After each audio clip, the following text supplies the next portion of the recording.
113年体育局总共举办2500场的体育活动，包括127项活动计划，配合台南400举办台南马拉松挑战赛、台南历史棒球展览等等。每一个月几乎都有一个大赛。那我们体育局在有限的人力的资源之下呢，我们是希望把那个所有的运动赛事都办好。那我们也累积了很多的经验。今年全中运台南市共摕下44块金牌，总共123块奖牌，是成绩上好的一届。市府将承办114年全中运，期待以地主队的屈势再创佳绩。厚植实力，努力让在软体、硬体上面能够让我们选手以及场馆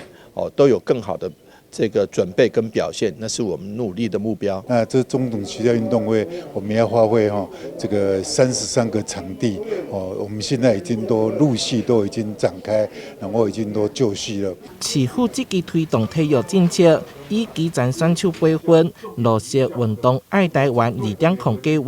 划、活化运动场馆，以及加强国际体育交流等4大面向，做市政环境。全民运动甲竞技体育并进，打造健康辐射。嘛期盼运动部会当伫南部成立。不需要把所有的部会都集中到台北，因为第一个台北的面积比较窄，第二个很多中央的一些部会其实跟地方息息相关的。举个例子来说，农业部我们都知道主要的农业的一个区域是在南部，体育部也是啊，像台南的这个棒球，台南的很多运动竞技活动，其实如果能够来南部的话，那是最好的。明年的焦点亚太棒球场嘛将伫2月份完工了后启用，接续2025 WBSC U12 世界杯小棒比赛嘛将举办，台南有望会当成为国际棒球训练中心。台南新闻所在采访报道。